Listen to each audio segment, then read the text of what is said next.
হজরত আবু যর রাদিয়াল্লাহু হইতে বর্ণিত আছে যে একবার শীতকালে হজরত নবী করিম সাল্লাল্লাহু আলাইহি ওয়াসাল্লাম বাহিরে তাশরিফ আনিলেন।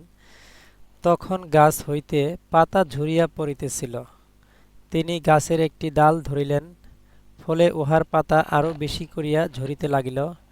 তিনি বলিলেন, হে আবু যর, মুসলমান বান্দা যখন এখলাসের সাথে আল্লাহর জন্য নামাজ পড়ে তখন তাহার গুনাহসমূহ এমনভাবে ঝরিয়া যায় যে, যেমন এই গাছের পাতা ঝরিয়া পড়িতেছে।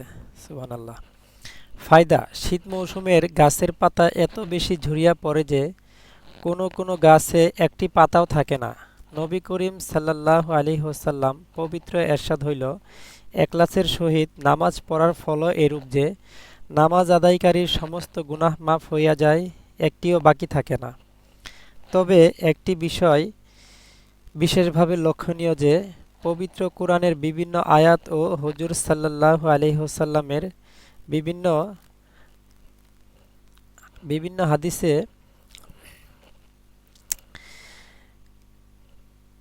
বিভিন্ন হাদিসের কারণে উলামায়ে কেরামের অভিমত এই যে,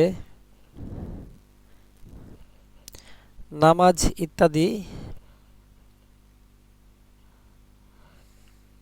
নামাজ ইত্যাদি এবাদতসমূহের দ্বারা শুধু সগীরা গুনাহ মাফ হইয়া থাকে, কবিরা গুনাহ তওবা ছাড়া মাফ হয় না।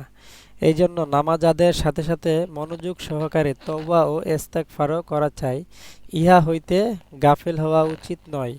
অবশ্য আল্লাহ তাআলা যদি আপন দয়া ও অনুগ্রহে কাহারও কবিরা গুনাহ মাফ করিয়া দেন তবে উহা ভিন্ন কথা।